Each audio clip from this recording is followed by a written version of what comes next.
While I was in school at Carolina, I can remember asking my professor, I just don't know what my medium is going to be. And his response was, well, why do you have to have just one? So that kind of just gave me permission to explore anything that I was interested in. Hey, I'm Doni Jordan, and I'm a visual artist, and specifically I'm a mixed media artist. As a graphic designer, I love typography and just the elements of design.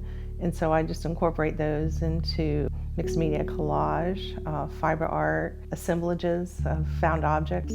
Tome means heavy books. And because of my first pieces that I created were literally very heavy, using both metal and wooden printers type, tome seemed to be a way to certainly identify them. And I've learned that rather than having to name each piece, it seems more like a collection to me, so it just seems logical to use another form of typography, numerals, in naming those pieces. For probably the first 60, most of all of those pieces include typography.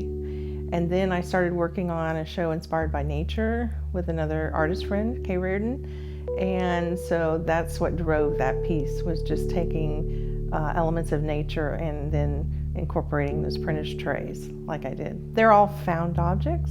Some I collected myself, others friends gave to me. Some I have been collecting for years and just never had a use for them.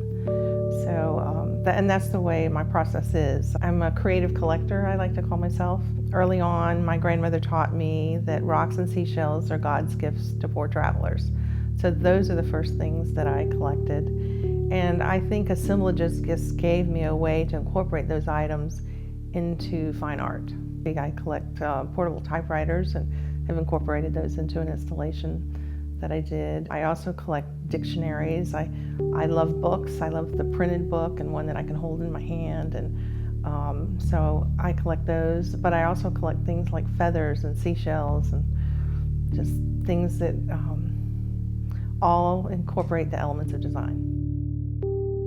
So welcome to my studio, also known as my kitchen counter.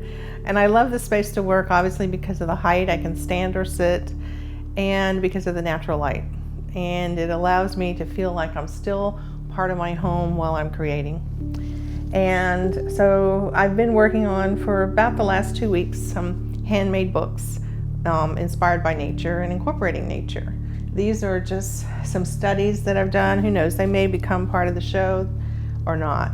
But it's a process where I've just been collecting natural elements and incorporating them using just the color from what I'm collecting to create the color on the papers. I've also been just collecting and drying all kind of natural elements.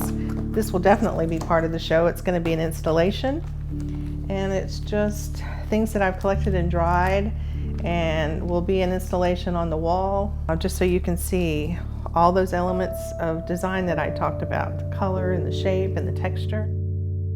As a humanist, I'm proud of my gender, and I'm proud to be a woman artist in a South Carolina museum, because we know that so many women artists are excluded from museums, not just in South Carolina, but throughout the world. I collect South Carolina women artists. And I hope at some point, as my collection grows, that it can be part of a museum.